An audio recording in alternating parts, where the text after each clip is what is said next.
Welcome to Discover Indie Film. I'm your host, Jeff Howard, and I am on Zoom right now with two wonderful people, a filmmaking team who, when I name the films involved, I have a star in my eye. But Brandon Seeley and Sarah Cugini, good to see you both. Hello, thank you. Hi, Jeff. Yeah, so as I said, we're on Zoom. They're in Pennsylvania. I'm in California, so I had to be Zoom. But these two are responsible for two films that have been at the festivals I program. The first is Bitter Taste of Ginger, and that is actually a repeat offender. Bitter Taste of Ginger showed up at the Sherman Oaks Film Festival in 2021, and it took home the Grand Jury Award for Best Feature Film, Arthouse Experimental. And then Sarah herself took home Best Actress in a Lead Role. Yeah. and then like good sports, you also sent it in for Film Invasion LA the following year in 2022. So that was just actually amazingly only 3.5 months ago, although it feels like ages to me. Feels like so much longer. Yeah. Doesn't it? Really? Yeah, 3.5 months.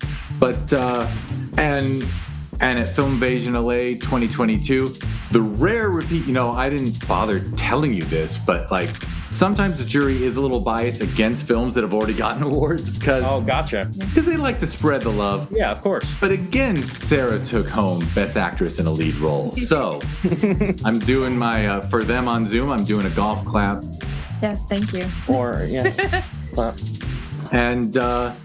And also, if you can't tell by my tone and maybe Brandon and Sarah's tone, because you didn't make it out for either festival, this is, I guess, our third Zoom, because we did a Zoom Q&A in November of 2021, and I think we did another one, right, in June of 20.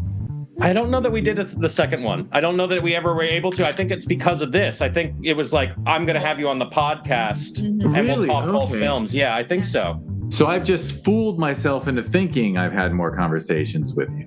Well, we're now Facebook friends, so we're like commenting on each other's posts. We're on Facebook, and we've emailed like 100 times plus about both scheduling this podcast and just general stuff. So yeah, yes, in this weird world of Zoom and the internet, I feel like you two are friends.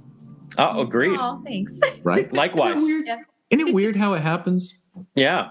At some point in time, we are definitely going to come out for one of the festivals and make that happen. We're still traveling a little bit with Bitter Taste of Ginger. It's ending its circuit now, probably ending. We might do a few more here and there, but the bulk of it's going to be done at the very beginning of October. The last weekend of September into October will be the Macabre Fair Film Festival in Tennessee, which we're traveling to. And I think that'll be the end of its run at 26 official selections. 26 festivals. That's really great. That's great. Yeah, thanks. And I mean, so you actually are still on the festival circuit. So at this point, there's not a way to tell people, hey, this is where you can go see it. Not just yet, but soon. Not just yet, but soon. All right. So when that happens, as I will add it to the show notes because I don't know, we can avoid, this is going to be more about your two personal histories anyway, so we can healthfully avoid spoilers. But I'll add, I mean, you submitted Bitter Taste of Ginger to the Arthouse Experimental category, and I consider it a challenging, bold film that you had the courage to make a film that's not for everybody. And then to hear like 20 plus festivals and I do see the awards that you both are getting on your social media. And I'm like, that's rad that the world is responding to quality. Like that's how it's supposed to be. I appreciate that. Yeah. Thank you. Yeah. It's definitely, I mean, we don't share the ones we didn't get into, of course. And the very pleasant messages we get saying, the ones that drive me bananas are well, I hate form letters in general, but the ones that have like one line of like a personal note, like I really loved your film, but it's not getting in. It's just like it, and I do appreciate that they took the time to do that, but at the same time, it's like, that like I just feel like so close, but not actually in there. Yeah. Would you rather? Well, this is an unimportant question, but would you rather they just say sorry, didn't get in? or is it nicer if they say, because maybe everyone gets the same form letter that says, we loved your work, but it's not in. Right. Yeah. Well, I cannot stand form letters, but I at least understand like the process, like just keep it moving, like yes, no, in, out kind of thing. The ones with the message, it's usually like a line or two and it's noticeably not form letter. You know what I mean? Like it's got a little bit of detail in there. It's got a little bit of, if your film is tough to program, which I know, like it's not. Yeah, it's and you not can gonna tell be they for saw everybody. it. The point is, you can tell someone watched it and they really are addressing it. Yeah, the thing that I found actually the most aggravating was the fact that we didn't get into a lot of festivals that took the year off for COVID or a year and a half off for COVID, and they doubled up the submissions. They didn't do like a double festival, like twice as many screenings. So we were in competition with twice as many films. And, I'm not going to let that kind of aggravated me a little bit because, we paid the same submission fee, you know what I mean? And we're the little guys as far as the indie world goes. It's all out of our own pocket kind of situation. And each submission really is, a decision, like financially, like to submit to this many, so that was tough. I know that you make you're actually very productive and the two of you make a lot of, oh wait, I didn't mention Cueball enough in the intro. Son of a bitch. But that's all right. Your short film Cueball was also at Sherman Oaks. I'm sorry, it was at Film Invasion LA in 2022. Yeah. And so I know you keep doing stuff. So I don't know. Well, I was almost going to ask you if you've got enough of the equipment and everything that you can keep making films without like spending a ton of money renting equipment and stuff. But it was all to get to the idea that it's entirely possible for indie filmmakers to spend more on festival submission fees than they do on the goddamn movie. Mm-hmm. That was 100% the case with Cueball for sure. Like, absolutely. And I never rent. I have never rented a piece of equipment ever in my life and never will. It's always like purchase, be able to keep making stuff. And that would be my recommendation to pretty much any up and coming filmmaker. We've been doing it for a while now. And but anybody up and coming, like, buy the camera you can afford. Like, there is a certain expectation nowadays for 4K, like, to have that capability. But there are cheap enough cameras out there that you can do that with, and preferably find something that has like a raw capability where you can actually manipulate the image with color correction and everything like that, and have some decent sound equipment. And then just start making stuff. Just start making shit. Like just start doing it. And it really isn't as expensive. The habit there. It's an expensive habit, like the way drugs are. Like the initial thing is really not that bad, but as you want to make it better and as you keep making more things, it gets increasingly expensive. So be warned there. But if you love it, if it's what you have to do, then just get it. Like, get the equipment. Do not waste your money renting stuff because your first movie's gonna be bad. Like, it's gonna be bad. So don't spend all this money renting really good equipment and make a good looking film from like a equipment wise that you spend tons of money on. That's terrible. Yeah, that's absolutely. And it is a promising world we live in now, right? Because you get some good equipment that's prosumer and a lot of it can pass. I mean, Lord knows I've seen films where the filmmaker shot most of it on a Red and then had to do pickups with their iPhone. And once you run it through, corrections and stuff, it's indistinguishable. It can be. But I was just going to say that, yeah, it's a wonderful time, especially because all the post stuff is more attainable now too. Like, yes, I am old enough that in my day, indie people, we still had to shoot on film and develop it, and that was and then edit on on a system that was ridiculously expensive. So yeah, it's a really promising time, I think, for indie filmmakers. Yeah, I think it can be. It comes with its own challenges, but from that end of things, like the actual making of it, like there's no excuse not to be making it. If that's your passion, there is literally no excuse as far as I'm concerned. Exactly. There's just the son of a bitch is getting it out to the public. That's one of them for sure. Yeah. Getting the eyeballs. Yeah. It's like, what? So there are no more art house theaters. There are no more. Yeah. The world's changing, but here we are just chatting. And as I promised you, we would get into your personal histories here. So let's jump in with Sarah. Okay. Sarah, you are a multiple award-winning actress and have a great screen presence. So where did it all start for you? I mean, when I was younger, I was always in choir, grew up singing. The high school that I went to is actually a performing arts high school. I went there and majored in vocal performance, but I also did musical theater on the side. And growing up, I loved movies. My parents introduced me to old films, Marx Brothers, The Thin Man stories, stuff like that. So I always loved film and I always wanted to be a part of that world, that community. So it started from an early age and just kind of blossomed from there. And the Performing Arts High School, that was a conscious choice. You were. Yes. It works like a magnet program in a way.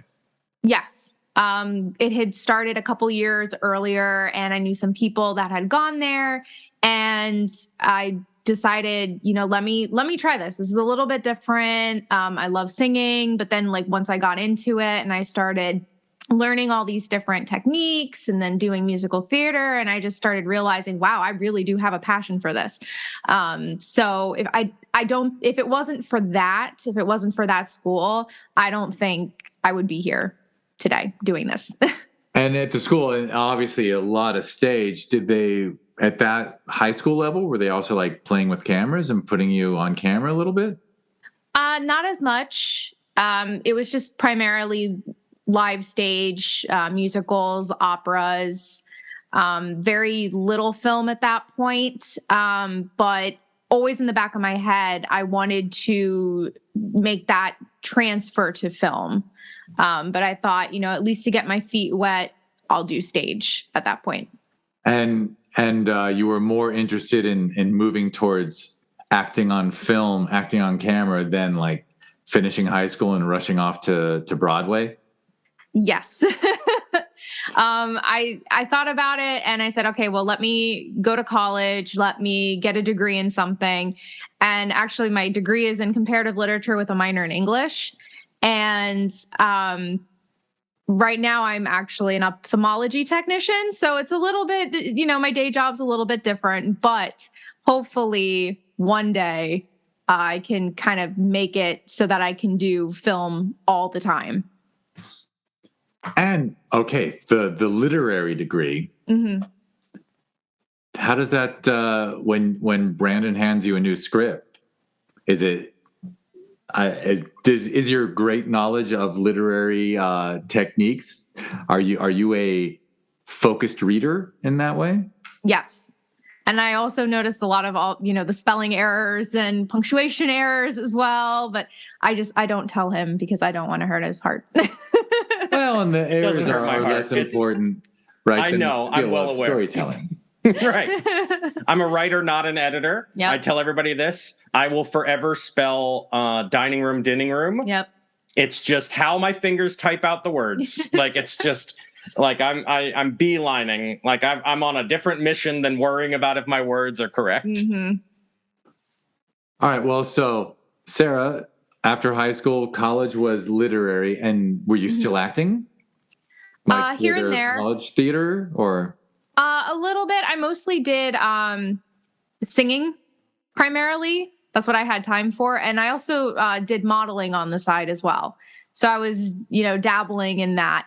And it wasn't until after I graduated, I did a few runway shows in New York. And then I started taking acting classes. And I just started going for auditions, local auditions, did a couple of films, and then met up with Brandon, went into one of his auditions, and the rest is history. The rest is history. Wait, I'm going to make you go back in time. One more moving backwards question. Sure.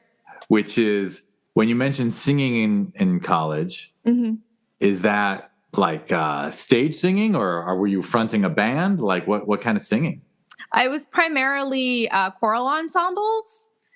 That's highbrow. what I've done. Yes, very highbrow. I think I'm going to finally, just for shits and giggles, well, I just said shit, but I'm going to throw in the first curse word, like, you're pretty fucking highbrow with the literary degree and choral singing. That's like, that's not very like pinky. Very, very high pinky here. Yes. Very, very highbrow. You'd never know it the second she starts talking about anime and Pokemon and cosplaying and all of that kind of stuff. Yeah. Yep. You'd be like, who is this weird kid? Like, kid. No, but that just shows balance, right? It shows balance, that it shows the intellectual side and as well as ability to enjoy. Although it's funny because like that stuff is pop culture now, but it was underground, I assume, when you first got into it. Oh, absolutely. Yeah. That's actually, I got bullied a lot in school because I liked stuff that is now popular. So it's kind of like, well, I'm the OG, but. Yeah, people bullied. Isn't it crazy? People bullied kids if they, were fans of things out of Japan. Oh, yes. And now it's just dominant. It's still crazy. It's still something that I talk about with friends. The fact that, San Diego Comic-Con was once just like, if you went there, it was proof that you would never have a date. Yep. And now it's like the hub of Hollywood. It's just completely mass media, full on. It is culture. Yep. All right. So then you met Brandon. How did you meet him? So I was part of a Facebook page for local actors, local actresses, and I saw that somebody had posted a casting call. So I said, all right, let me try it. I had done a few others. So I went, and I think I was there almost all day. Like, it was kind of like an elimination audition. So there was a whole bunch of girls, and we were all there reading for the same part. And one by one, Brandon was like, okay, that's great. You can go. And then a couple hours later, okay, you can go now. And then it was down to me and one other girl. And I'm sweating bullets at this point because I'm like, oh my God, am I going to get it? Am I not going to get it?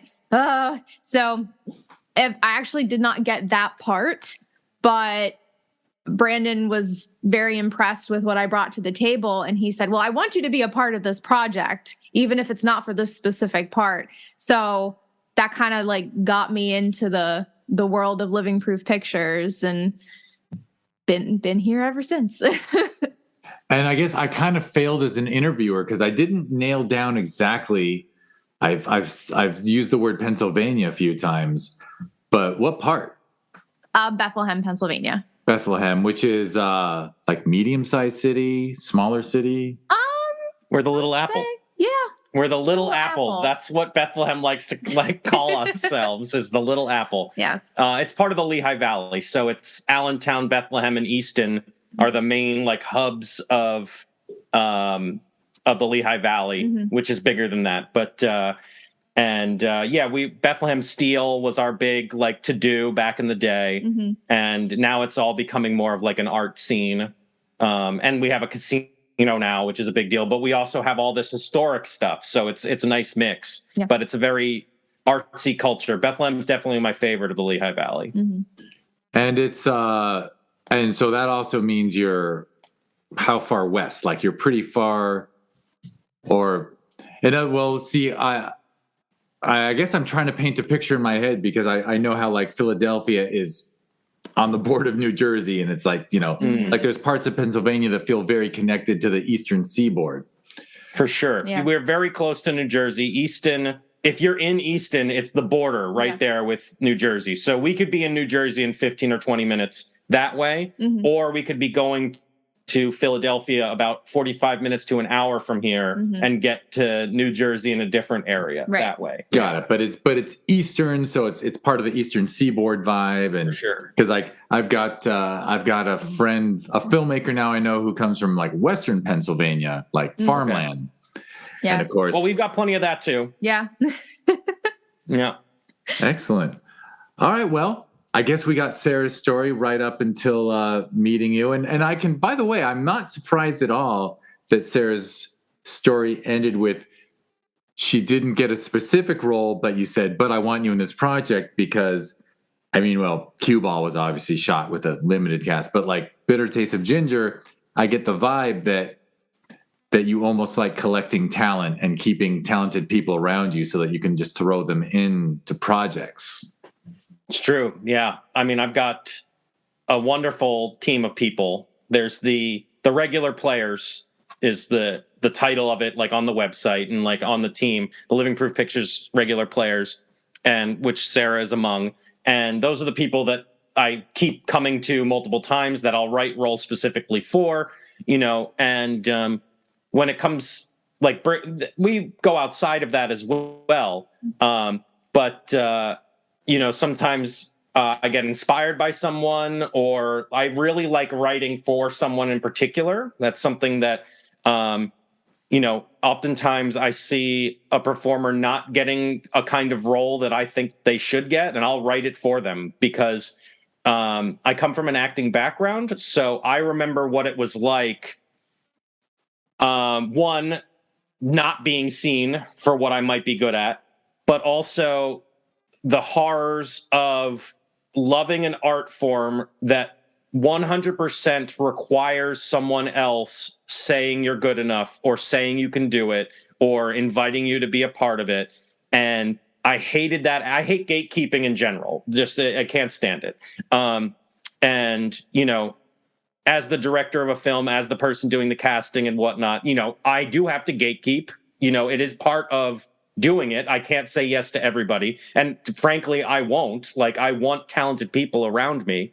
But I try to mitigate it as much as possible. I do have open auditions to kind of like work backwards from Sarah's story a little bit. When Sarah auditioned, I oftentimes will have, especially if I'm casting a large role that I didn't write specifically for someone, I'll do auditions more like I remember them from like college theater auditions, where because everybody was there to learn, right?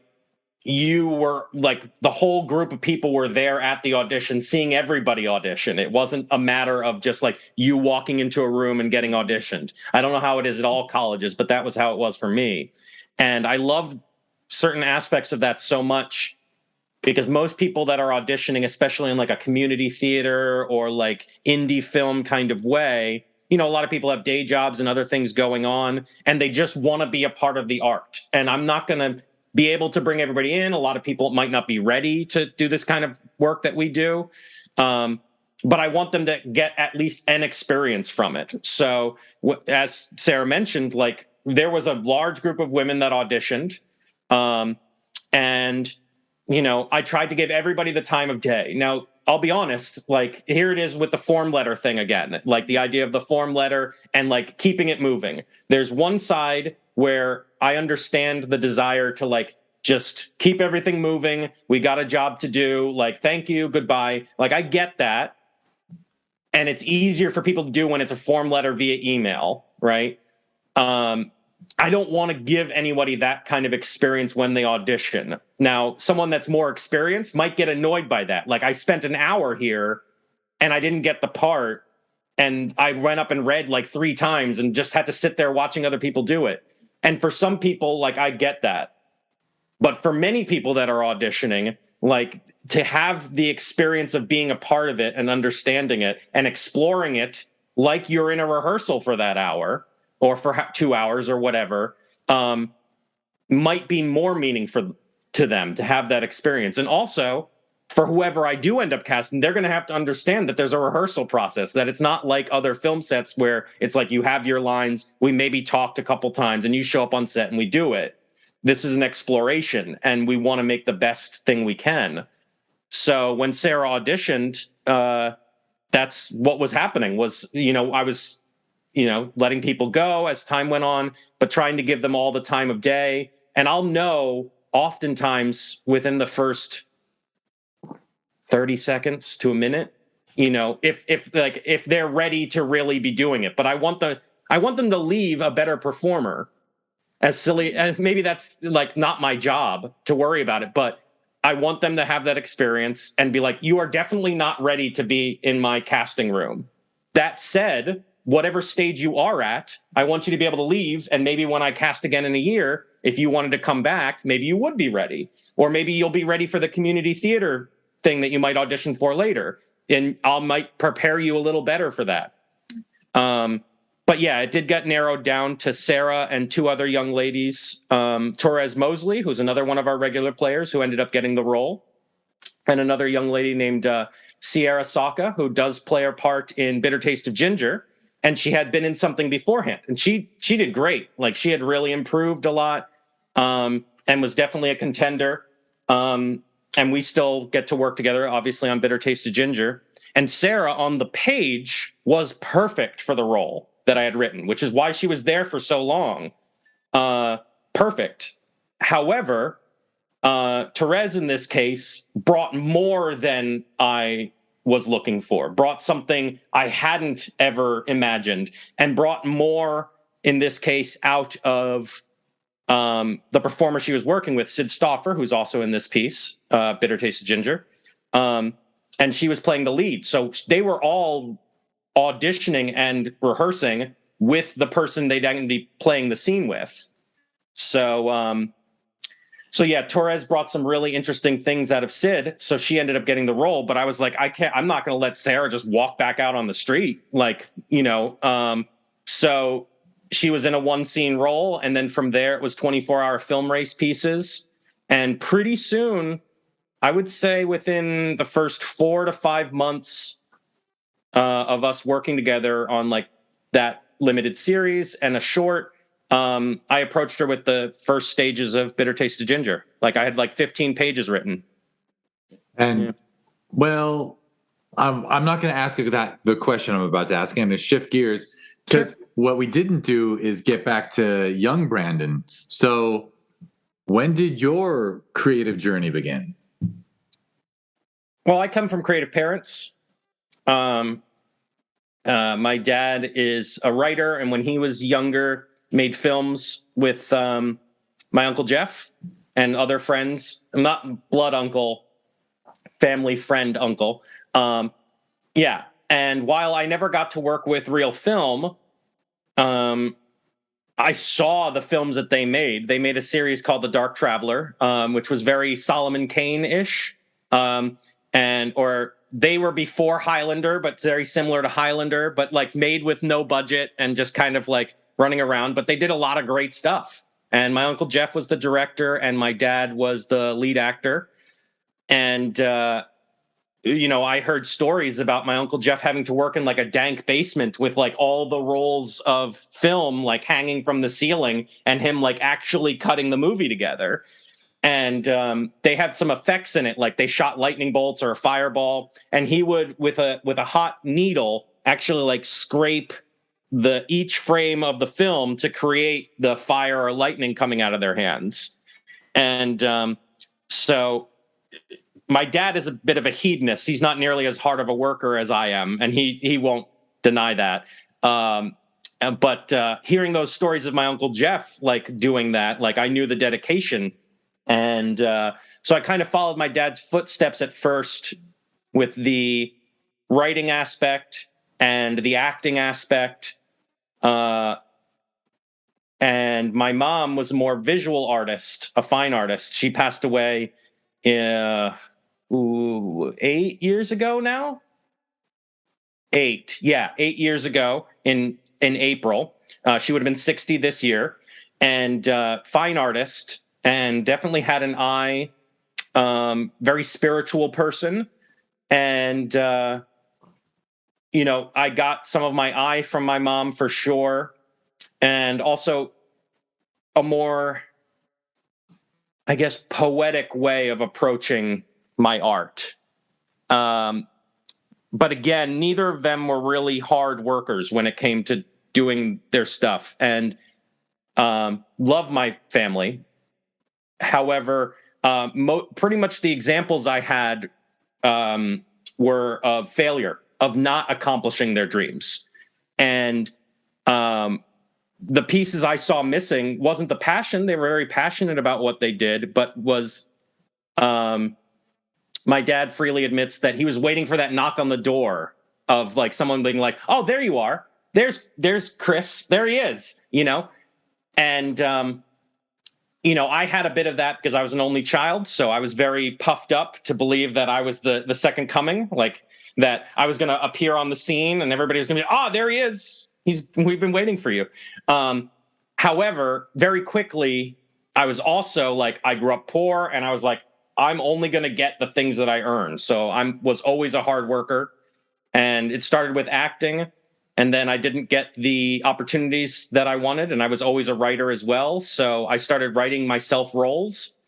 And then is that like at like high school age or high school was a lot of writing. Yeah, high school was writing poetry, and I wrote a novel that I self-published at 18, and it's not good. It is very, very bad.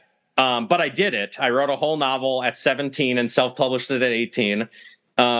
And was big into photography and did a couple films for like classes and things. My best friend Phil and I, he's also a regular player. We made a movie our senior year. Everybody in class was supposed to make a film.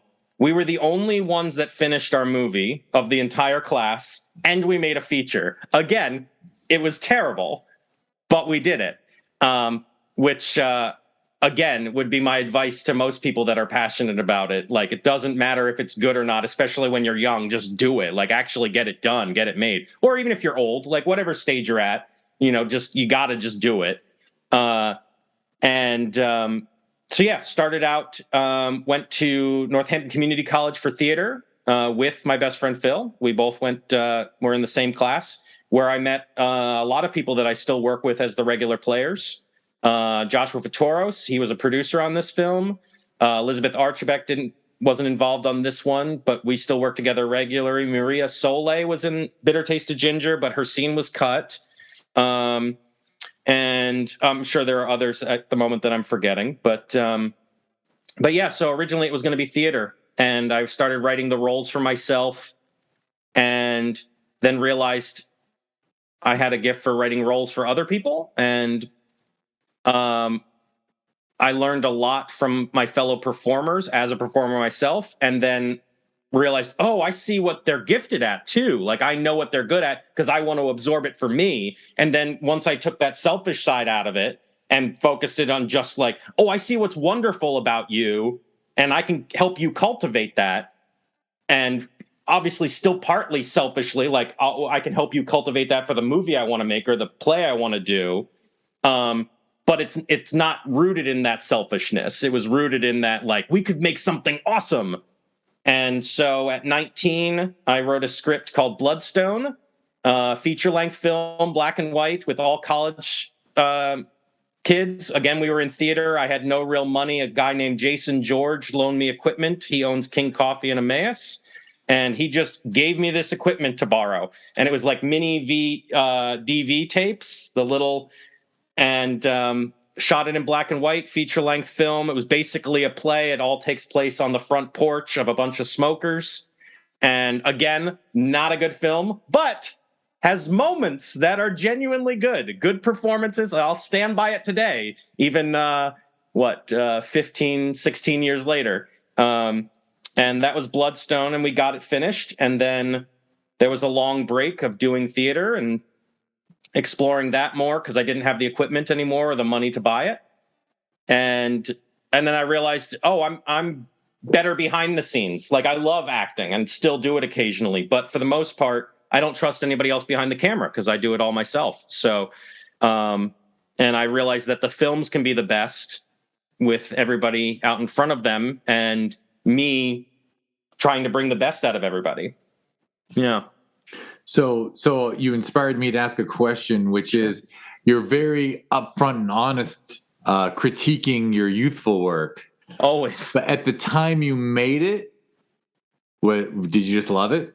Or is it over time? Or like at the time you so in other words, I'm trying to find out, did you make it and go, all right, I didn't accomplish what I want to make. I got to make another film because each time I get closer to my vision? Or did you love it when you were young and now you look back on it and like, boy, the stuff I made when I was 19 doesn't hold up? Well, it changes a little bit with The Adventures of Spartacus and Phil, which was the first one in high school. We loved every second of it, even when it was bad, because we were two best friends making a lousy movie together, and we're laughing at every bit. And like we had a bunch of our friends and classmates in it, and we accomplished getting teachers, like respected teachers, doing like goofy, shit in our movies, including Mr. Flynn. He played the fifth Beatle in the movie. He was the main bad. And we had another teacher eat ice cream, swish it around in their mouth, and then spit it back into a bowl. Like we got some. It's a terrible, terrible movie. It's so bad, but we loved it at the time. And Bloodstone, like I was proud of the performances and like, wow, this movie is amazing. What we did, but it was not up to my standards. It was like, this is the best I can do, and it's driving me mad that this is the best I could do with what I had, because that's always been for me the thing. Like I had to accept this is the best I can do with what I have.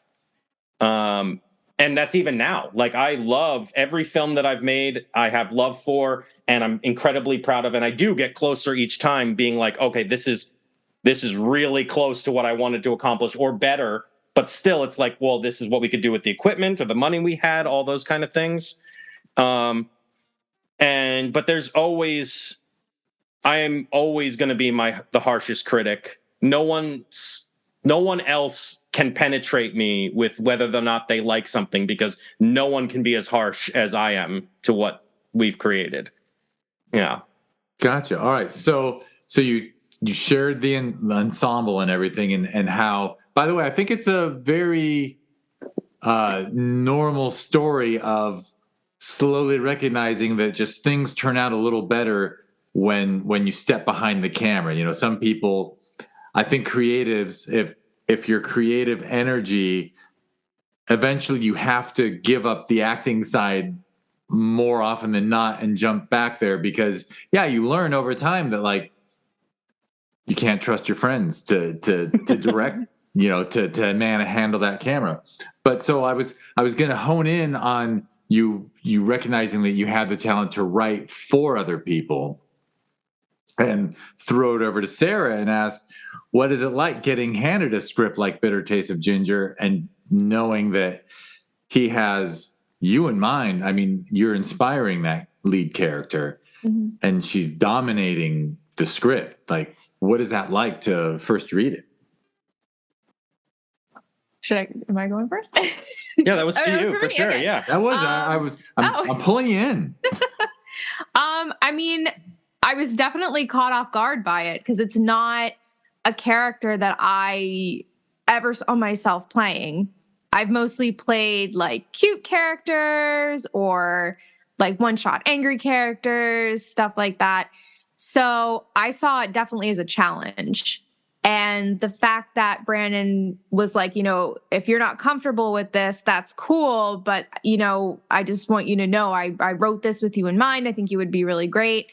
And that gave me that bout of confidence to go ahead with that script, to take on the challenge. And just in the back of my head saying, okay, well, somebody thinks that this is good for you. Give it a try. And I figured, what did I have to lose at that point? I was like, let me do it. And then the more I read into the character, I was like, okay, all right, I really like her. She's a badass. I like her. And I think the reason, I mean, it's funny to talk about reasons, and I know you don't do it for the awards, but I think the reason why you're pulling in awards for that film is because it's bold, and it's boldly written and then correct me if I'm wrong, but I mean, I think your performance likely takes it even an extra step in the bold direction, because especially I think I can remember the first time I saw it, and just to be moderately amazed at the level of commitment and the level of specificity to such a challenging and I mean, how do you say edgy? It's an edgy role. Mm-hmm. Definitely. And a lot of people might have had instincts to pull it back, but what I see on screen is it just pedal to the metal. Yeah. Well, thank you. It was definitely a difficult character to get into. And it took a lot of concentration. It took a lot of soul searching to figure out what emotions, what, past life events to pull from in order to get Ginger to where she needed to be. And getting her there, how did that affect you? Like, did it just sort of add to your acting arsenal? It did, honestly. I mean, I learned a lot from this character, from this film in particular. I learned how to look inside yourself, pull from experiences, but then be able to turn it on, turn it off. And I think that's what kept me sane through the whole thing. Because there were times, I mean, we were filming at like 1:00 in the morning in the middle of October, and I'm covered in fake blood outside, freezing. And Brandon's like, nope, we need to do it again. Another take. And I just had to go, okay, cold Sarah has got to turn it off and Ginger's got to come out, and here we go. And, it definitely taught me how to turn Sarah off and then turn the character on. Right. So you're not bothering with methody stuff. When he calls cut, you can go back to being Sarah. Oh, yes. Yep. I go right back. And it's also, like you said, she's an absolute badass and literally tears the screen apart whenever she's on it, which is almost the entire film. Mm-hmm. And I think we talked about, people could go back and listen to or watch our Q&A, because this is audio only, but the Q&A, we recorded the Zoom. Yeah. But, the film is sexy as fuck. Mm-hmm. And you absolutely were completely in charge of that, I felt. Well, thank you. I didn't feel that way at the time, but it's good to hear that. I mean, definitely looking back on it, I don't even recognize that it's me. I kind of go, who the hell is that? But I mean, it was one of those things like, okay, the sexier, the better. That's what we're going for. Like, okay, I can try to do that. And I mean, I assume it's healthy for an actor to look at the role once it's completed and be surprised by it. Oh yeah, definitely. I think in my mind, that's a job well done. Absolutely. Mm-hmm. All right, Brandon, I'm going to throw it over to you and ask, so what was it about the work you saw Sarah do before you sat down and wrote this one that was there something specific that she's inspired? Laughing. She knows, because I've told this story before. Yeah. There's a couple things. There was, so part of it started because this is going to be a weird jump, but since we're deep diving, when she first auditioned, I looked at her and I was like, this is a girl that likes Steven Universe. And I asked her that. I was like, are you a fan of Steven Universe? And she was like, yeah. And I was like, I knew it. And Steven Universe people are good people. I don't know that a bad person can like Steven Universe, or if they've watched all of it and they were a bad person, not that I believe in good and bad, but for the sake of talking about it, like, they're gonna be a better person after watching Steven Universe. So it started there, and I was like, this is a person I'm gonna get along with. And So right from go, I was like, there's going to be something special about her, and no one else has jumped on it and knows how to use her and to get that, what I see out of it. And so, and there's a lot of people that I've worked with that have something in them. Everybody has something special about them, but there's so many people, especially creatives, that end up never getting to show that special side of them. And so right from go, I was like, okay, there's going to be something. I don't know what it is yet, but there's going to be something. So, bring her into the fold, have her play this role, have her rehearse with someone as good as Jenna McBreen, who was her scene partner in Price of Fairy Tales. Get her in the same room as me and Jenna and Elizabeth Shumway, who was my assistant director on that and is one of the best actresses I know.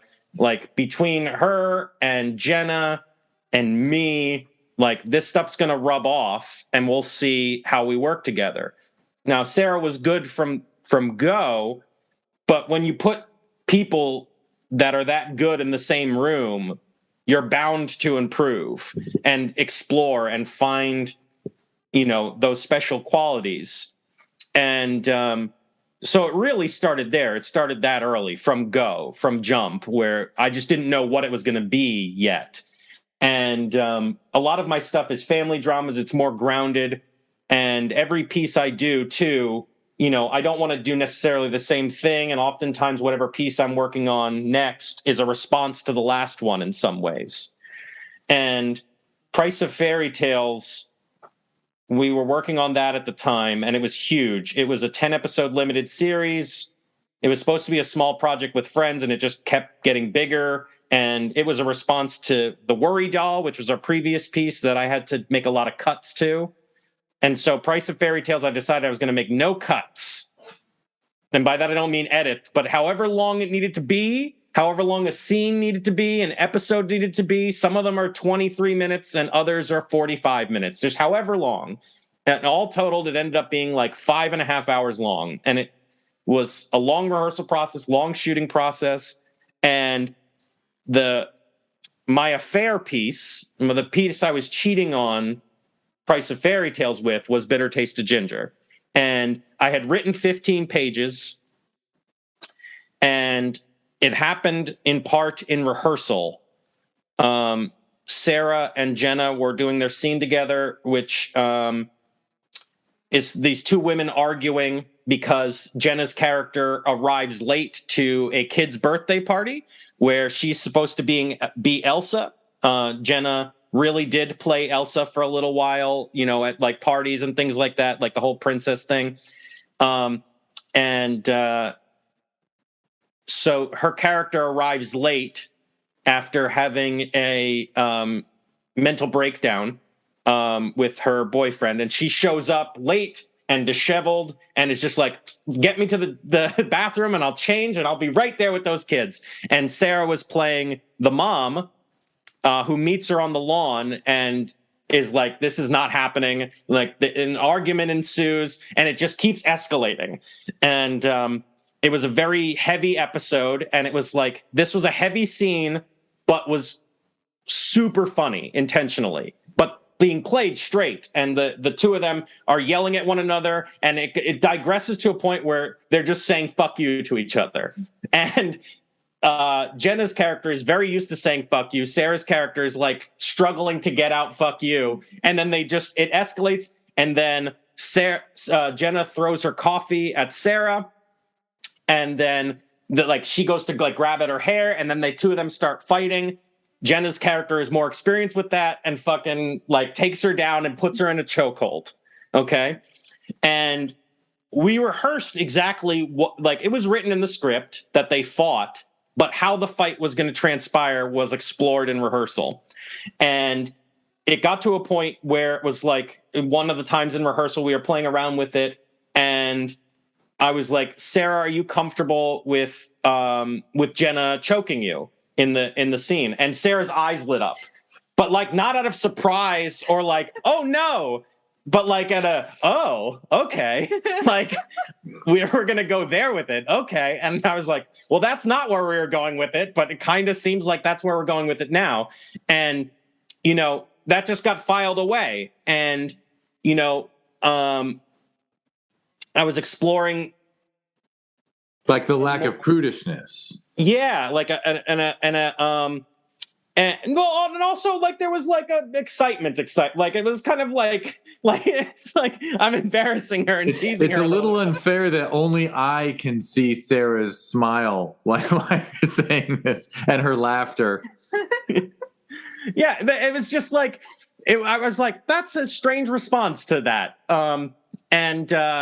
So then I wrote out this character, and I had about the first 15 minutes of the film written, and I brought it to her, and we went to have sushi. Again, we'd become friends by this point, and I was like, I'm going to treat you to some sushi. I got some pages for you to read, and but I don't want to just email it. Like, I want to like actually hand it to you and like discuss it, because yeah, even being friends already and having that dynamic, I was like, it begins with autoerotic asphyxiation, like the film. Like, that's not a spoiler. Like, it's in the description. Like, it's the log line is a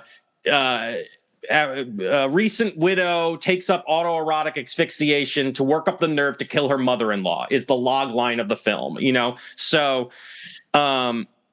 I was like, that's not something you email. That's something you look at someone in the eye and be like, listen, let me talk to you about this. And so we discussed it, and I let her read the beginning while we were waiting for our food, and was like, if you're uncomfortable with this or don't want to do it or any of that other kind of stuff, it's fine. We just we won't do it. It won't be the movie we do or a film I explore. But if you are into it, like, I think that it could really get at something really cool. Like, I think we could get at something really special here and really interesting.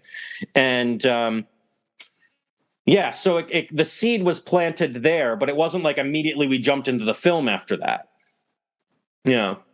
And with those first 15 pages, were you also is the visual style in your mind already? Or were you really just exploring that narrative? Some of it was there, but also I was considering doing it as a play. Because even before I approached Sarah about it, I not to take any's face away, I'm not going to name names or anything like that, but I go to see local theater and things like that. And I went to see a play that was really, really long, and it was dealing with race and, sexuality and rape and like some heavy stuff. And it had no guts. It had no, it was the most tepid thing dealing with those topics I have ever seen. And it was long on top of it. And I very foolishly, I had just the right amount of alcohol, and people knew who I was afterwards. And I was with the cast we were out having drinks, and the director was there, and totally my bad. Like, I freely admit it. Like, I'm a very open and honest person. Like, when I do something wrong, it was definitely my fault. I had just the right amount of alcohol where I was socially lubricated, and the actors were feeding my ego in a positive way because they were like, really taken with me. And also, like, I had mentioned like one thing, and then people started asking for notes, and I was like, well, that's not really my place. But, they asked me something very specific about the show. Like, when did you know X, Y, or Z? And I just stated it. And then all of a sudden I was everybody's favorite person. And then I made the stupid mistake of being like, this is what I would have done with it, while the writer-director is there. And the director had written it. Okay. Yes. And I answered, and they got angry and called me maybe a fucking idiot, something to that effect. And then I tried to apologize and shake their hand, and they wouldn't accept. And then my friend who was there was like, maybe you should go. And I was like, maybe I should go. What's funny about this story is 3 of the actors that were there reached out to me afterwards and being like, the highest of praise, like just like and one of those would later work with me regularly and became one of my regular players, and in art you have strong opinions and it does rub people the wrong way at times, and I try not to put my foot in my mouth, but there are times when it's just the wrong combination and I do something that I wouldn't accept from another writer director doing it to me. Like, that's rude. My ego could have probably handled it better, but yeah, but seeing it, I've realized since that, you're not gaining anything other than actors in your corner, I guess. So there's a benefit there, but you're not gaining anything by taking someone's face away, whether you meant to do it or not. The answer to it is in your work. Like, okay, I see this and it's not working. Instead of me trying to make it what I think it should be, which I think is, shouldn't be done in general because someone else made that's their thing. Instead of worrying about how I would have made it better, this is why I don't review movies anymore either, because I don't like tearing down other work or critiquing it in that way. I'm just going to say it in my work. I'm just going to make them, like, if I thought this movie, for lack of a better term at the moment, didn't have any balls, like didn't have any guts, didn't have any, didn't go there in any interesting way, I'm going to make a play where we have a woman get choked on stage by choice. And just front and center on stage, it's happening. She's in complete control and power in the scene and having someone and pressured someone else to choke her. And while she gets herself off, I wanted to take it as far in that direction as possible, because you're doing a movie or doing a play about rape and are making it the most tepid crap. Okay. And not exploring female sexuality, not exploring what actually causes those kind of things or anything like that. Like, just really just bad. I don't want to keep harping on it. But it drives me so nuts. It drove me so nuts that I made a movie. It drove me so nuts that I made a movie about a woman that the only way for her to express her voice is by forcing someone to repress her, and forcing someone to restrict her voice because there's no one actually restricting her voice, so that she can speak her truth. And really get to something interesting and get into the meat and potatoes of it, really get in there and try to explore something interesting. And then when it realized it wasn't going to be for the stage and that it was definitely going to be a film, then I was like, oh man, we can get so much deeper into it. It's a different experience for the audience now. I think the play would have been more visceral in that way, just forcing you to be there. But a film can do that, and I think we accomplished that. But it can also critique so many things about films and depictions of women in films, especially indie films, that drive me bananas. You don't have a studio giving you money. You are the artist, you're the writer, you're creating a story, and you want to tell this bland crap. Why? Why? This is your opportunity. There's no one pulling your strings. You should be saying your deepest truths. You should be really, figuring it out, getting at something. And so that was this. That was, I was like, I need someone brave. And I think we talked about this on when we did the talk back. I need someone brave, not fearless. Sarah isn't fearless, which is a compliment that she's been given a lot. And I always come back that it's not a matter of that, because it's not the fact that there wasn't fear. It's that she's a brave enough person to explore that and really get at it. And, I wouldn't have been able to do it without her. And that's what I said from go. I was like, this is going to happen with you, or it's just not going to happen. I'm not looking for somebody else. This is a collaboration I want with you. And if you want to go on that adventure, I think we can. And Marcy, but it started with Sarah, but then very quickly it was like, Marcy, if you don't want to do this, it's not happening, And I've said that to performers and artists many times in the past, and some people don't believe me, and have called my bluff, and then the movie didn't get made. It's really a matter of that, and because there's some sacred stuff in there for me. And if I wrote this for you, don't get me wrong, I've rewritten parts for people at times. But there's been other times where it's just like, it's shut down. We're just not doing it, you know? And that was the case with Sarah. And she said yes, thankfully. High five for saying yes. Yay! Right? She did, and she kicked ass with it and clearly dialed in. So what you just said inspires me to note something, which is I love that you're giving a concrete example of how getting out in the world and watching, exposing yourself to art, going to plays, not just movies, not just sitting at home and binging Netflix, you know, even seeing a bad play can be inspiring. I think it should be, yeah. Or I just called that guy's thing a bad play and I never even saw it. But you never saw it, yeah. But it's all hearsay based on what I said. Yeah, but it is you don't just have to be inspired by the masters. Yeah, you can, all kinds of things can be inspiring if you're a part of the artistic world. Yeah, it was an important lesson for me. And I bring it up now, and someone from that play or worked on it might listen to this. And I that's why obviously no names for sure. And I don't mean to hurt their feelings if they were listening. That's really not the goal either. And actually, I'm going to interrupt and add that, like, as we were talking about the 4 questions that'll be the next episode, because there's the overrated question, and I'm saying, like, overrated isn't always an insult. You can say, I love this film. I just think the awards it got were not commensurate with the quality, you know, with that particular film.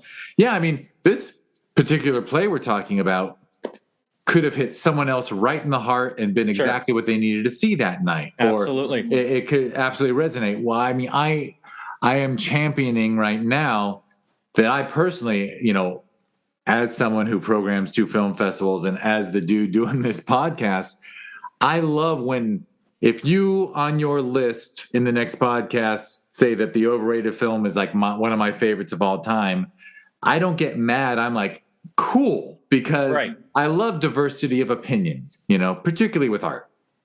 So yeah, it's just, if something's not for us, we tend to say it's bad. Believe me, by the way, I've got a 14-year-old in the house and I'm always trying to explain to her, no, that food's not gross. It's just not what you like. Right. like, believe it or not, you know, I like blue cheese. I know you think it's disgusting, but it doesn't make either of us right or wrong. It's just differences of opinion and differences of taste. For sure. Yeah. And by saying that, I would never want to keep someone from creating whatever artwork they're working on, you know, and moving forward and keep exploring things and whatnot.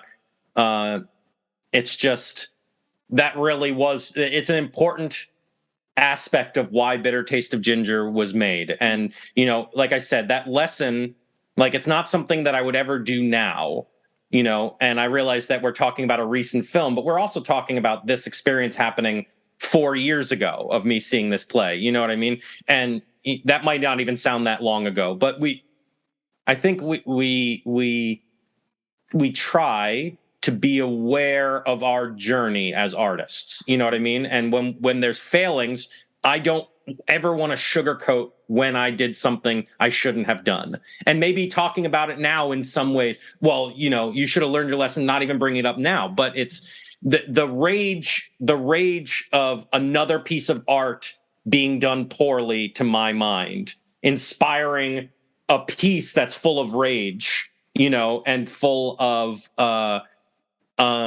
the antithesis of whatever was driving me bananas about the other piece. You know what I mean? I'm sure there are far more people that don't like this film than didn't like that play. You know what I mean? So there's nothing saying that I created something for the better just because in my point of view I did.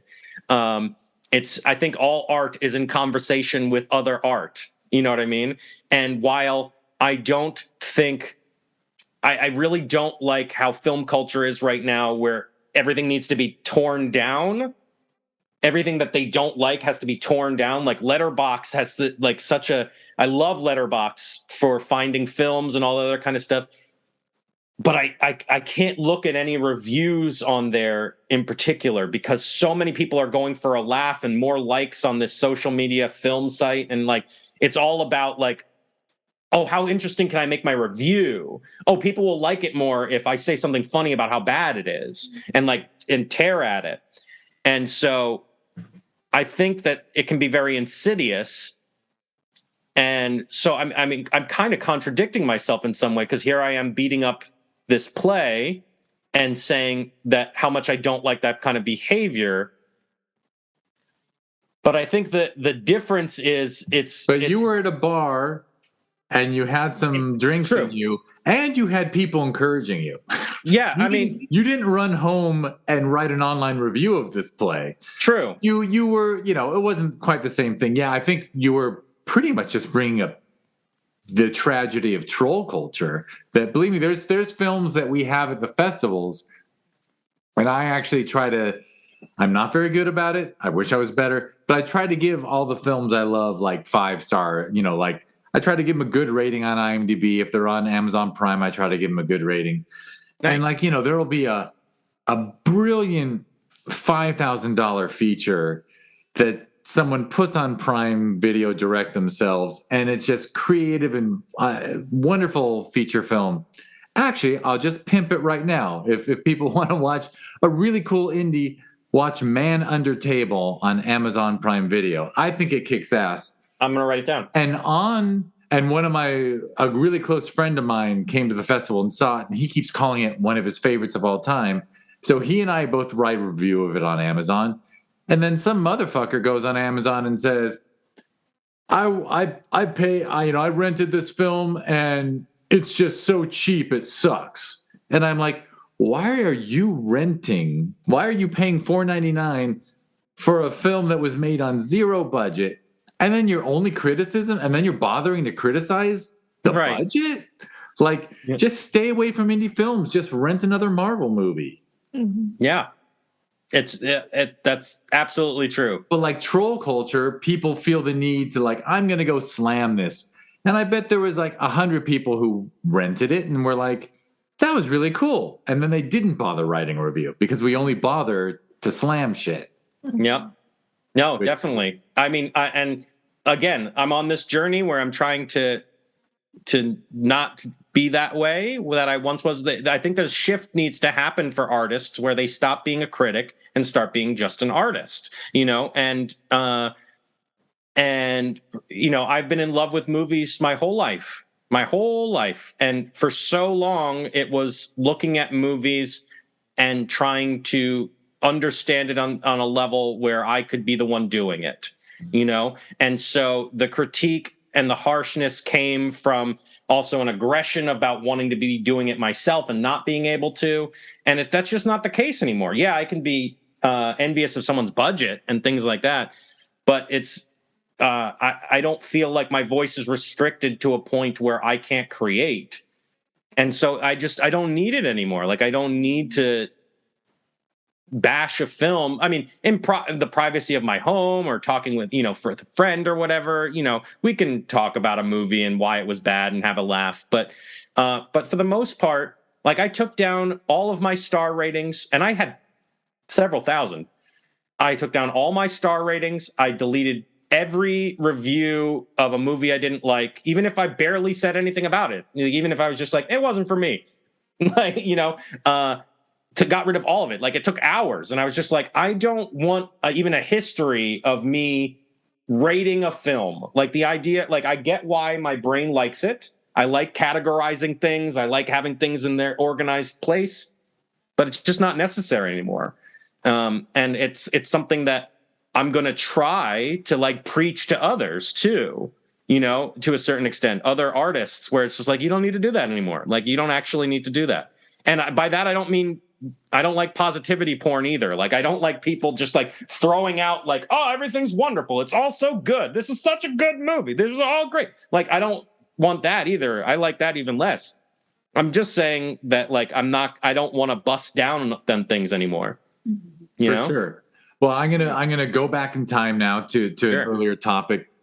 I'm curious about the fact that Ginger was originally sort of seen to be a play, and then switched to film. What caused the transition? Well, for a little while, we were talking about doing it as a play and a film. A film was always going to happen. There was never a point where it wasn't going to be a film. There was just a point where it was going to be a play first. The idea was, let's put it on stage. Let's do a piece of local theater, and really learn it inside and out by doing it as a play, as kind of a middle finger to the safe stuff that was being done, and also the other things it had to say. It wasn't just that, but and then let's put it up as a movie, and then let's immediately start shooting it as a film. And a couple things happened. One, film is really our wheelhouse. It would be renting a theater and working around everybody's schedules to rehearse it as a play and then putting it up as a play, all things that could have been accomplished. This was 2019 by now. 2018 was when I brought Sarah the original idea. By 2019, I had it written enough that we could start exploring it. That was me and Marcy and Sarah. And then in early 2020, at the end of 2019, we brought in Chris, and then it was the four of us working on it. And then early 2020, we had the rest of the cast assembled. And there still wasn't definitely not going to also do it as a play, but it was like we weren't talking about it as much. And then that idea was completely squashed once COVID struck. The movie got put on hold, and this might be a good segue into Cueball. The movie got put on hold, and then it was picked back up again in the fall or the end of the summer of 2020. And we pulled in a couple new cast members because some people weren't available any longer, but mostly everybody was able to return. We started rehearsing a little bit. Sarah, Marcy, Chris, and I, we were doing like little weekly Zooms and then in person, just us. Then we brought back the rest of the cast and we shot it in the fall of 2020. But between then, at the height of COVID, well, fall of 2020 was still very COVID-y. Oh, for sure. Yeah, definitely. Oh, yeah. And that's a whole story on its own on the hurdles we jumped to make it happen. But at the height of it, like still during the stay-at-home order here in Pennsylvania, where it was like, you're not even going out. Sarah posted on Facebook. Well, I've been doing a lot of talking, okay. Sarah. Tell us what you post on Facebook, and then I'll jump in from there. So I was really frustrated one day, and I have, what is it called?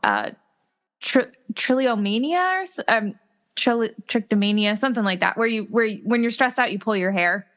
So I was so stressed out because of everything that was going on. I was still working at the time, and I was really pulling my hair. And the one side of my head was definitely, the hair was much shorter than the other side.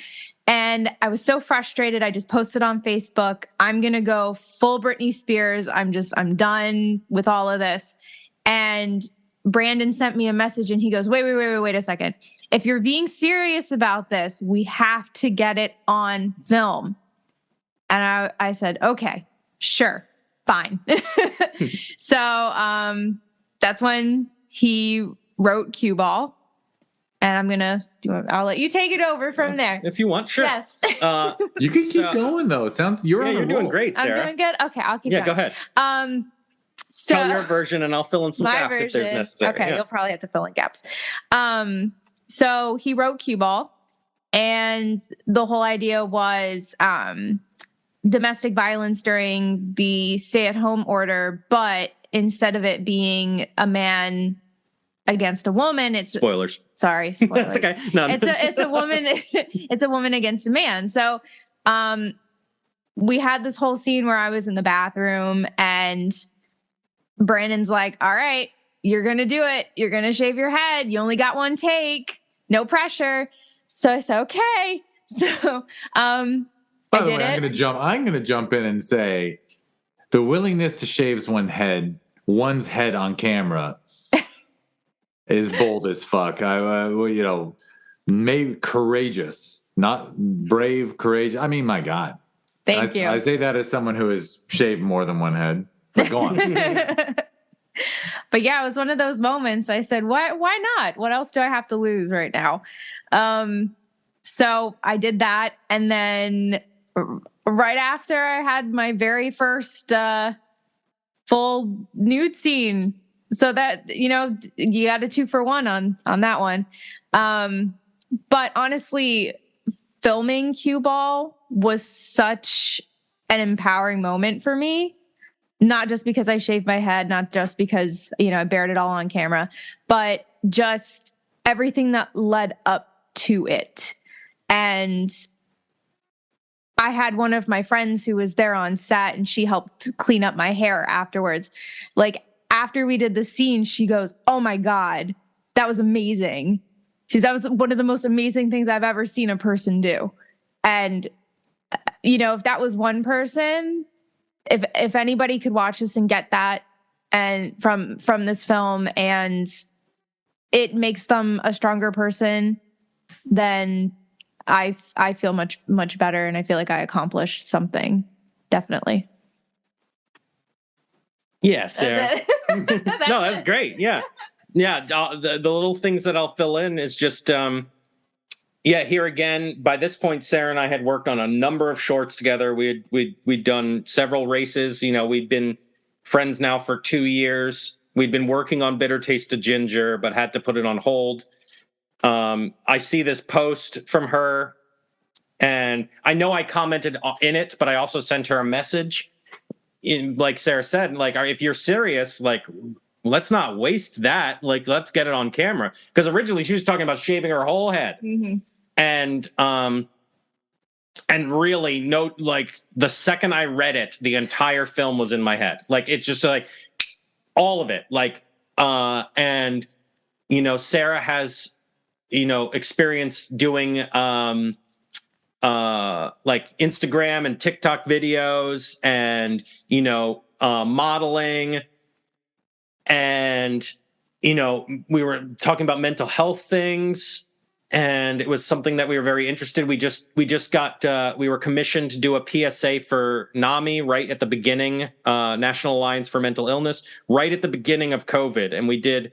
We'll plug this because it's very worth watching. It's only a minute long.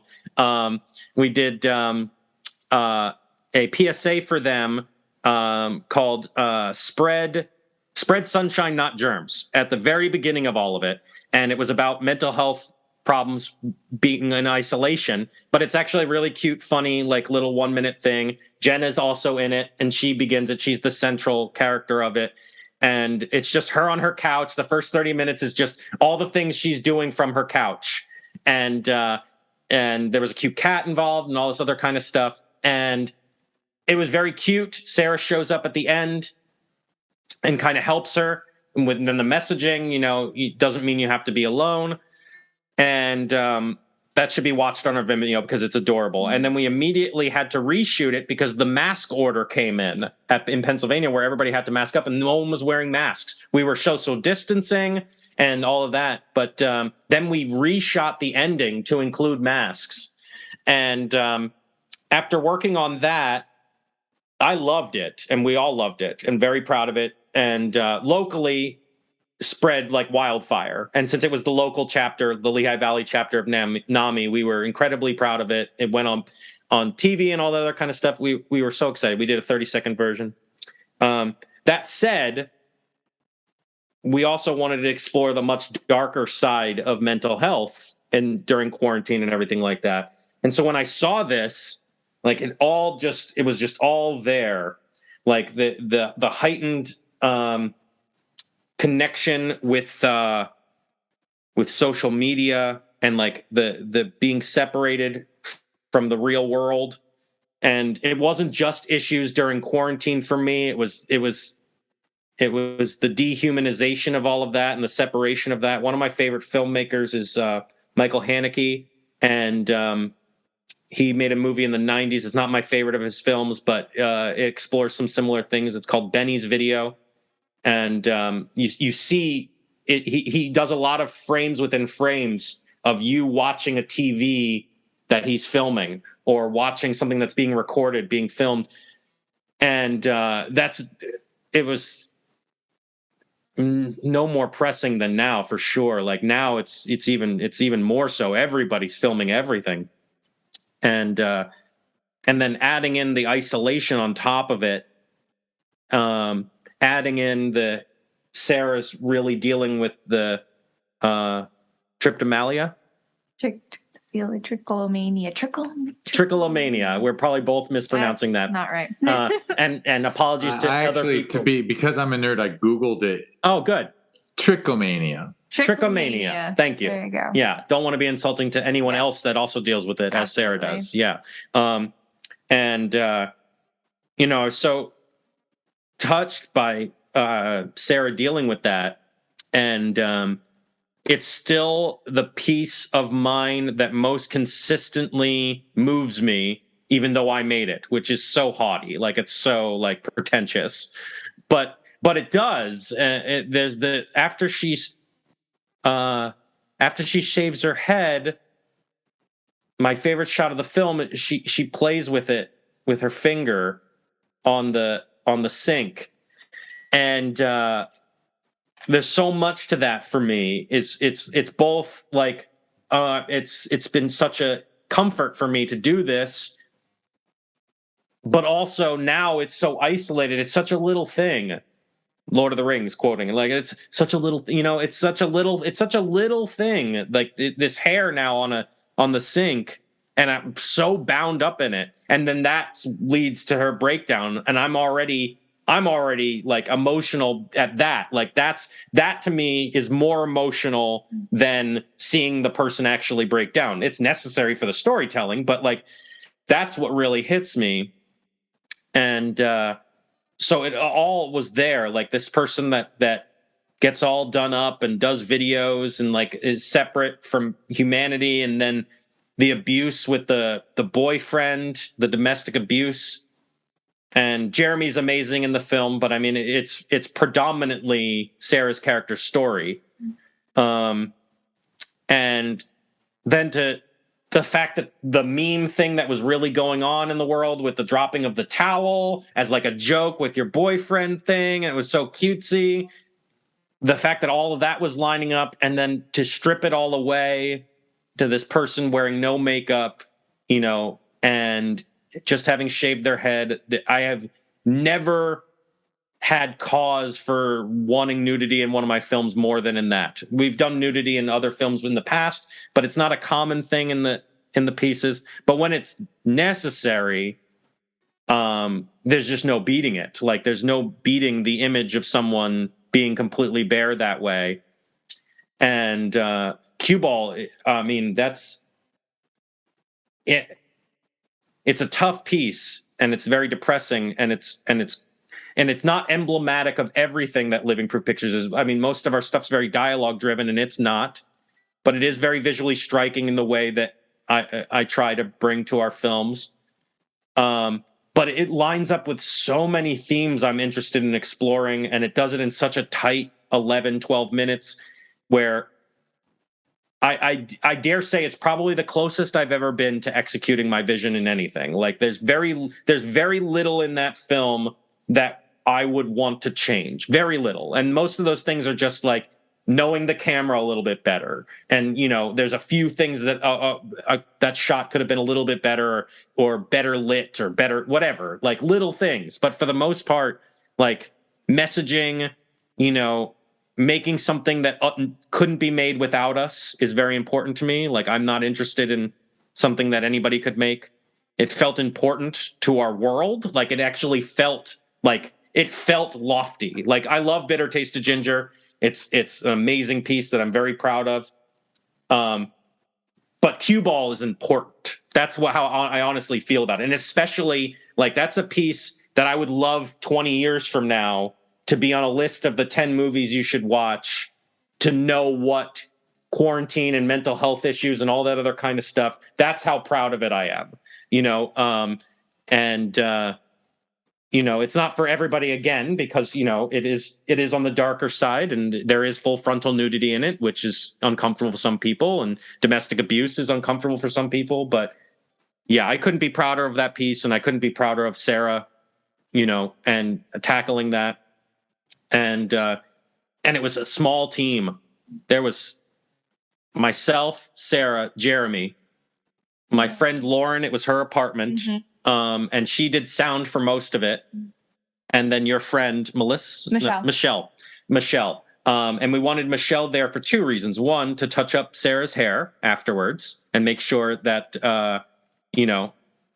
but also we wanted a woman on set, frankly, because, it's me and Jeremy, and Sarah's the only one doing full frontal nudity.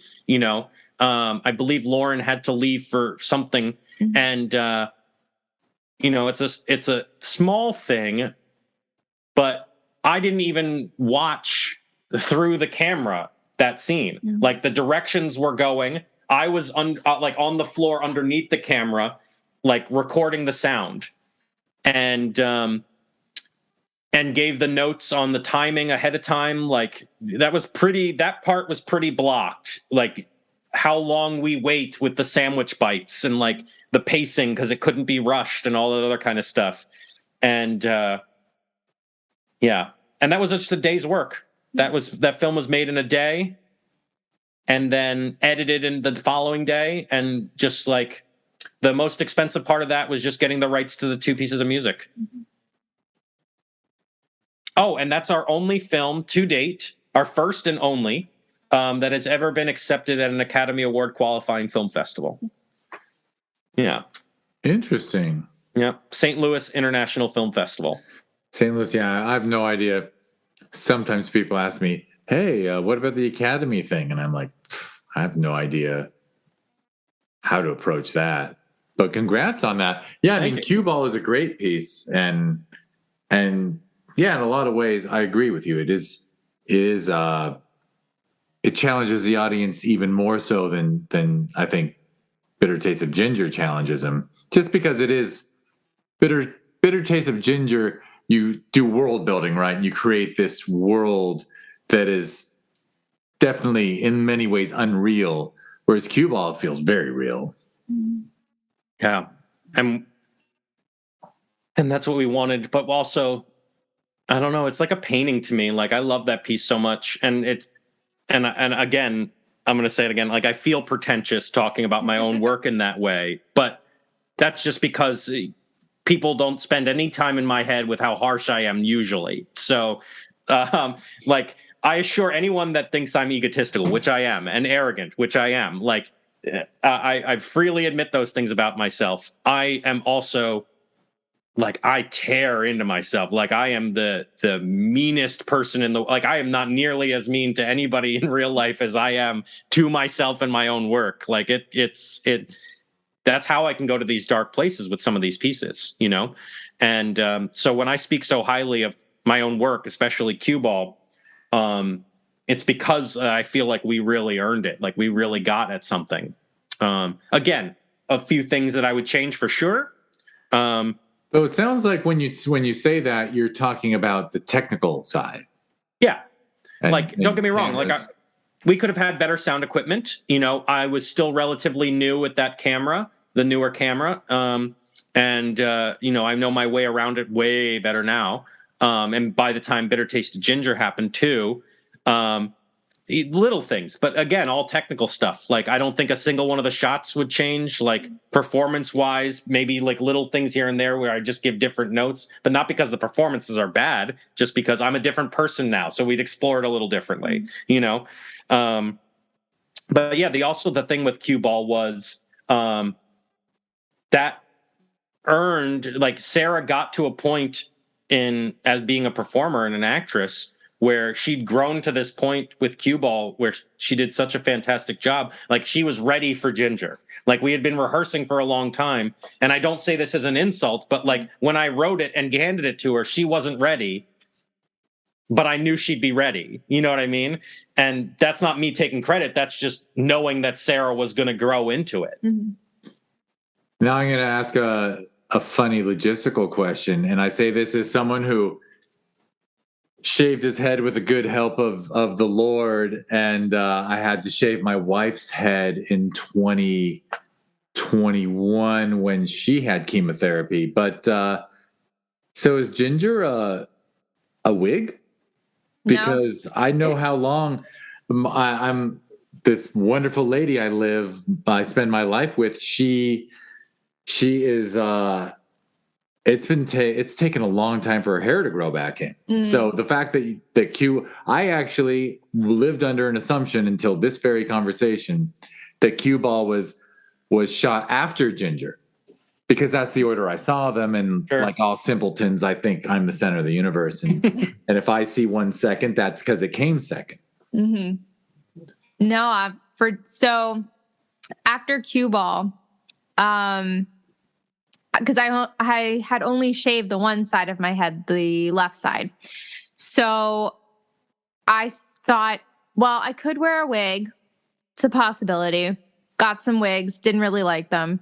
So I started parting my hair differently so that the one side would cover the shaved side.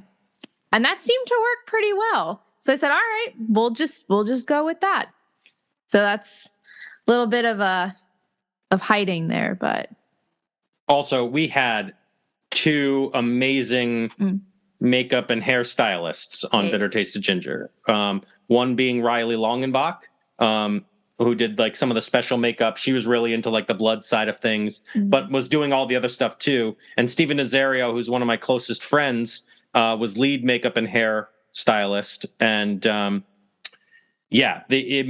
they worked together quite a bit. Like that was your parting and everything like that. And then Steve made it look like Cueball never happened. And he also died. He also was the one that got my hair from blue to red. Got it. That was what he was doing. Yeah. Well, no. And of course, what you're describing reminds me of just how visually stunning most of Ginger is. And a lot of the decisions that you made artistically there obviously came from this amazing team, because just the look and feel of, every character's look is just so well defined. Yeah. And I'll always, I guess we're kind of really dodging spoilers here, but I'll always love what you did with Chris Egging. Oh yeah, that's not a spoiler. You find out very quick that Chris is playing all the male roles. Yes, it's in the trailer even. Yeah, which I think is one of the. I think I said this before when we chatted before, but I just find that I just love that commentary on that. Finally, men are being treated like you've seen one guy, you've seen them all. Like Yeah. I like that read on it. There's several reasons for exploring that, but we discussed that at length in the talk back for sure. Sure. And but yeah, the just to go back to the makeup and also to bring in the quarantine thing, or COVID thing. Steve and Riley were also doing all of this during COVID, so they're in full PPE. They have both masks and a shield, and we were a very small team on that, not as small as Cueball, but still really small. And the core of us, the core group, was myself, Sarah, obviously, Marcy, of course, Chris, of course, and then the ones you don't ever see. Well, you don't see me, but I do all the talking. It's Riley and Steve, who were not just there constantly for makeup, but also pitching in as production assistants, doing sound sometimes, and the group of us, we just said from go, like, we all have to be really careful, because if any one of us gets sick, all of us are getting sick. Everybody was careful on set, but especially is that six of us? The six of us, we're really in it together. And,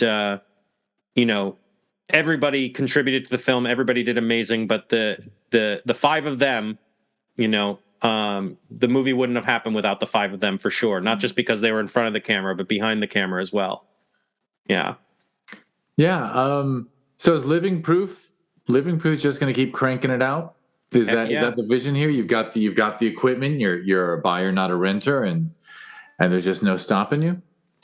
I mean, that's partly the hope. I mean, from a paying the bills standpoint, more recently, it's pretty much since COVID 2020.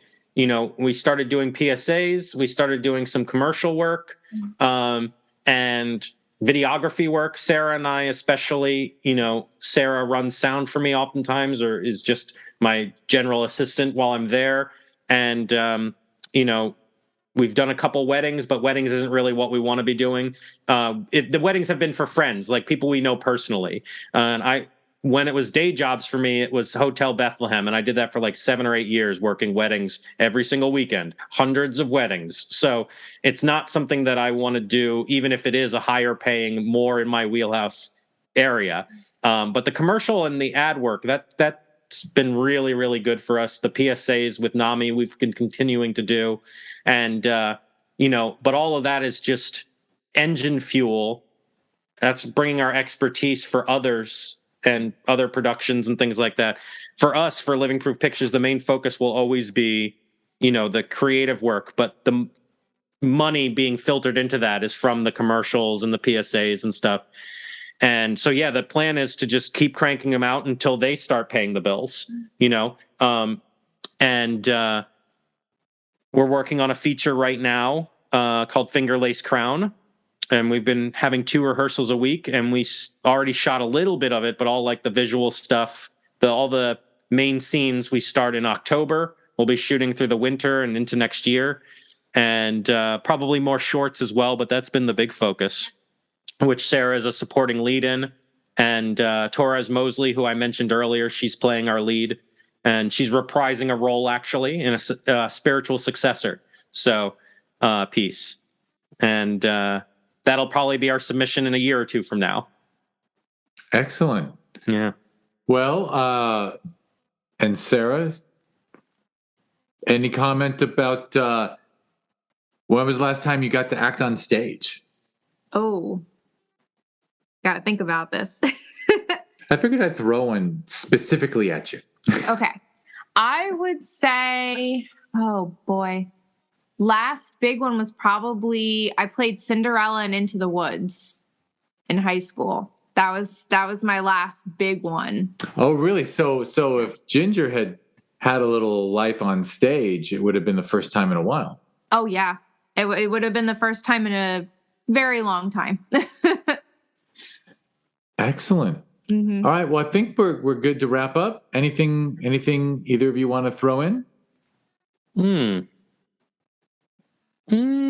I don't know. I think we covered a lot. Yeah, we covered a lot, and we got more to cover. And we'll stop, and then we'll do your 4 questions. We'll find out nice. Favorite films from both of you.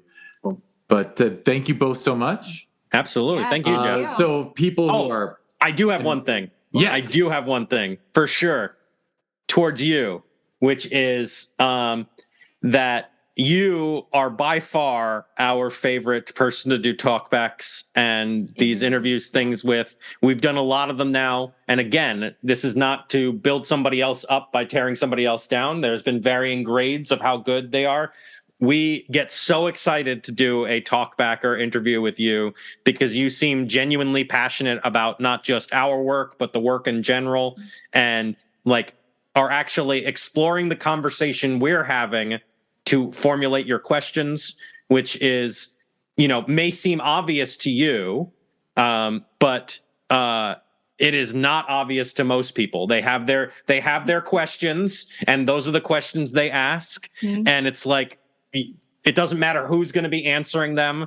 I am obviously, when I get excited to talk, so I get very verbose at times, but I actually feel like you're listening, which is a wonderful thing.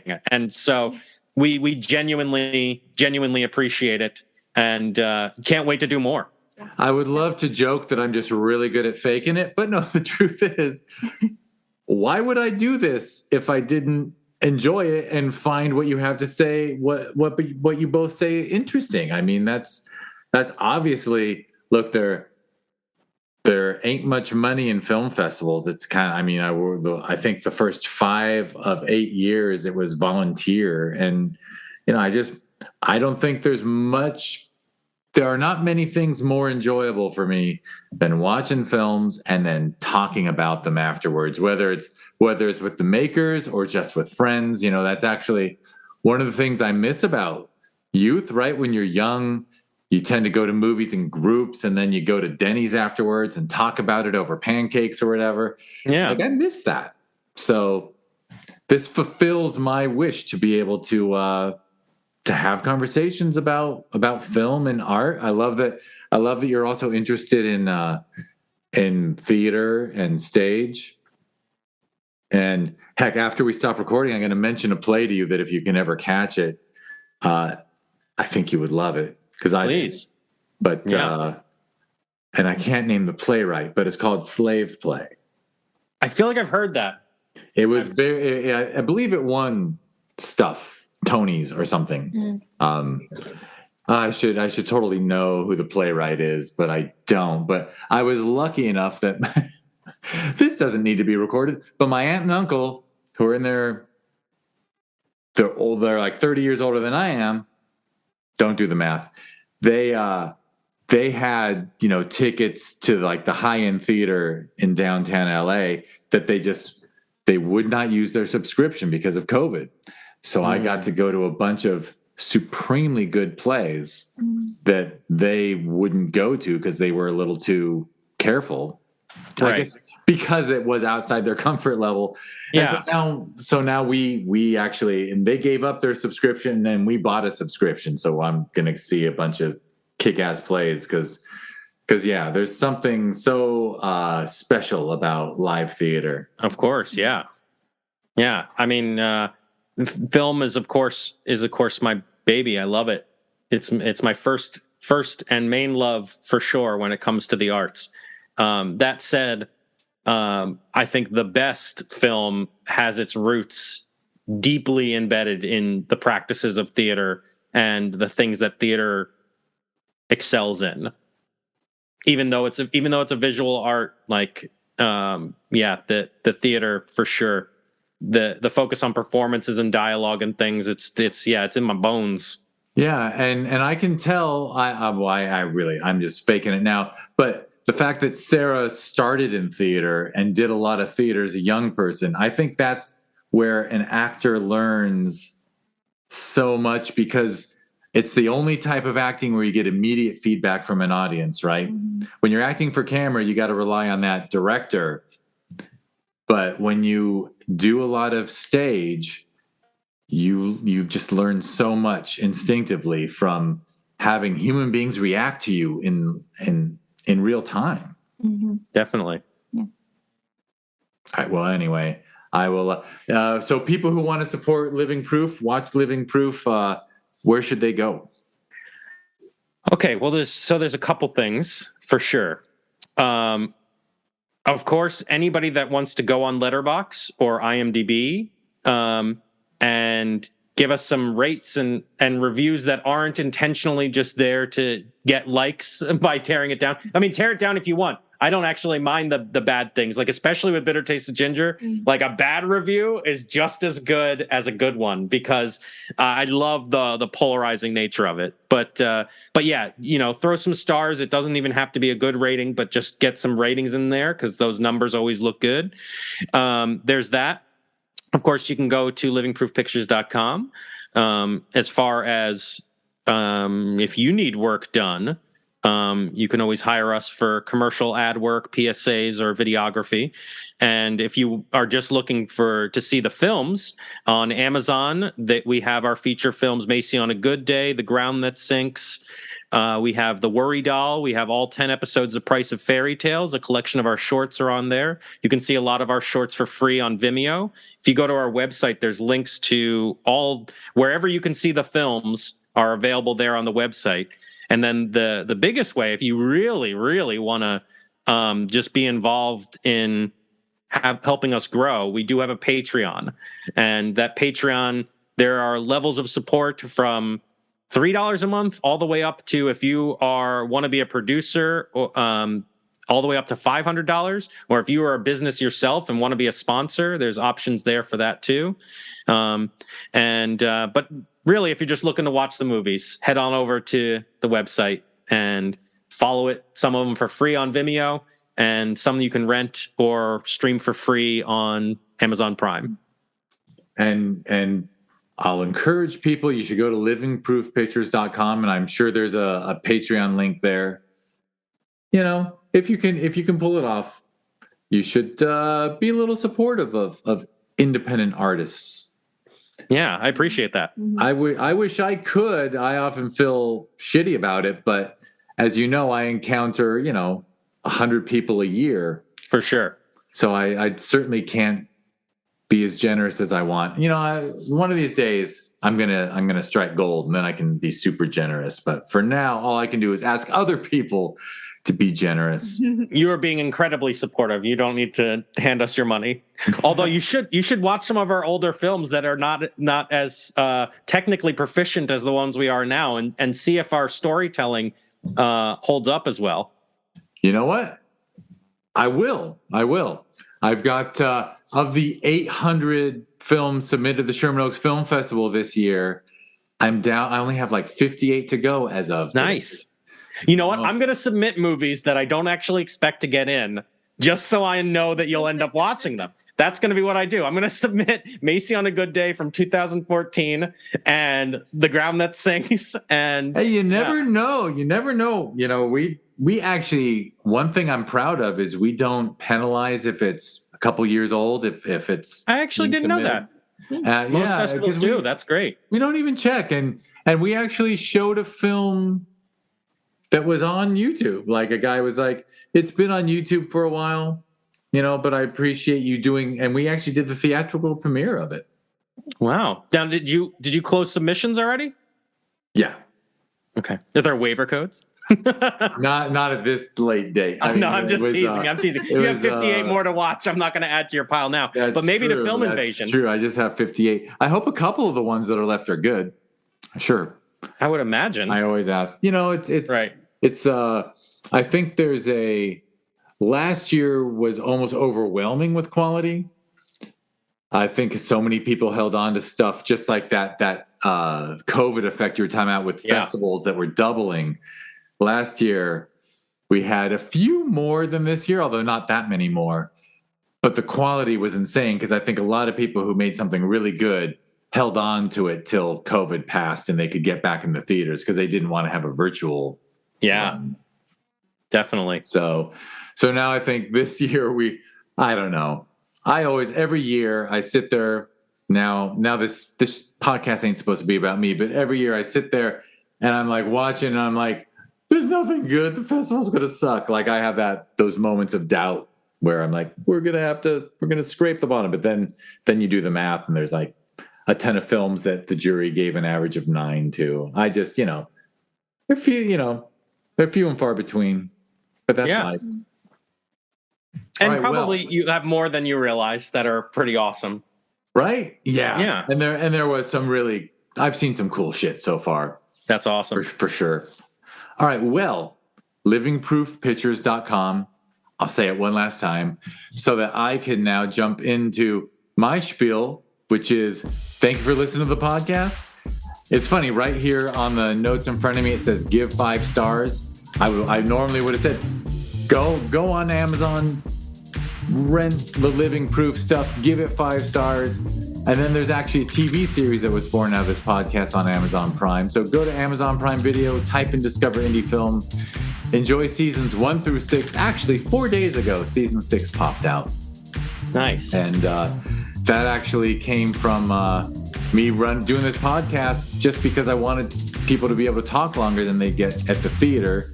And I found out all the features were ending up on streaming services, and the shorts were not very often on streaming, and if they were lost in the shuffle, right? So I talked to a bunch of people who'd done this podcast who had shorts, and I was like, you want to combine all your shorts into a TV series? And that's what we did. So nice. We're on season 6 now. So go to Amazon Prime Video, type in Discover Indie Film, watch it. Sadly, we were part of the Indie Purge. We were up to 10,000 viewers a week, and then Amazon sent us a note saying, because there's some nudity and violence, you have to not be free included with Prime anymore. You got to charge. Oh, yeah. And by the way, They have every right to do that, but there's like almost no nudity and there's literally no violence. They actually targeted an eating disorder film for violence, as if a woman having an imaginary woman bully in the room with her, making her eat until she throws up. That was violence? I don't know. So anyway, I'll shut up. If you want to learn more about this podcast or that TV series, go to discoverindiefilm.com. It's at DIFWins on social media. And I will add that the two people I just talked to, Sarah Cugini and Brandon Lay, their film Bitter Taste of Ginger was at both Sherman Oaks Film Festival and Film Invasion LA, and Cueball was at Film Invasion LA this year. So if you want to learn more about Film Invasion LA, just go to filminvasionla.com, and it's at Film Invasion LA on social media. And that Sherman Oaks Film Festival, which was the first one where they won awards, you can learn about that festival that we hold every November. And I'm talking right now in September, so I just shat a brick thinking about how soon the festival is. But you can learn about that festival if you go to ShermanOaksFF.com, and it's at Sherman Oaks FF on social media. Well, I'm pretty sure this podcast will come out right after the festival has passed. So, because I'm banking a bunch so that I don't have to record anymore while I'm cramming for the festival. For sure. And I guess I will mention the last thing, which is for fun, I did a thing called THC Cinema on 4/20 next year. We're going to do it again. So if people go to thccinema.com or at THC Cinema, you can learn more about a little movie night in LA where people are encouraged to enjoy films with a little chemical enhancement, if that's your thing. But trust me, the films are wonderful with or without weed, but they're really good with. What can I say? All right.